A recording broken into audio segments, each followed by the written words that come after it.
Pro-life advocates gathering across the National Mall for the 50th Annual March for Life in Washington, D.C. for the first time since Roe versus Wade was overturned. It was a celebration.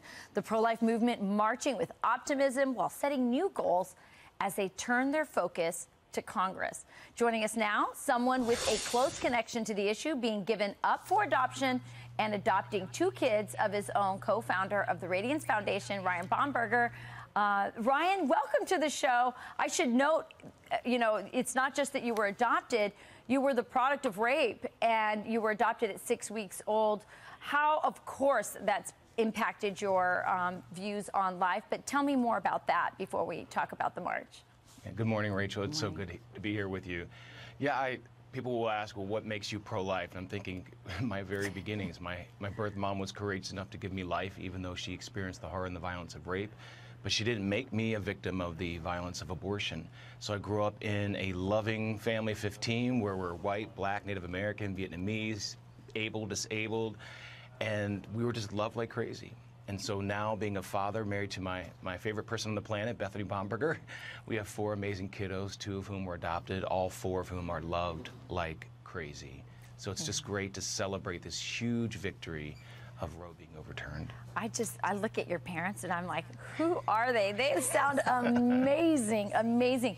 So, we talk about, Roe versus Wade overturned, this amazing victory. Now it goes to the legislature, both the U.S. Congress and then on the state level.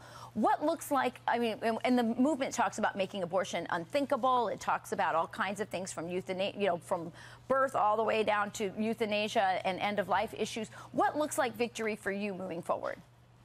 Well, victory is every single day. Victory is saving an unborn child. Victory is saving a woman from being exploited by an abortion industry.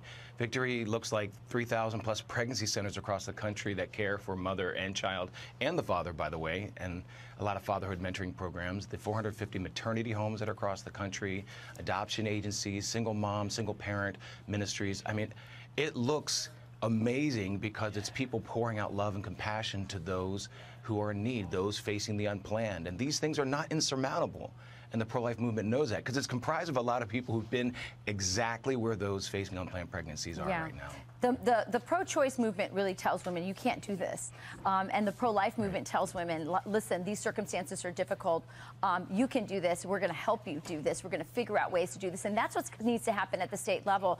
More resources, but also from the private sector, and just helping your neighbor, who is in need. I also been thinking about building this culture of life, and what does that look like to me?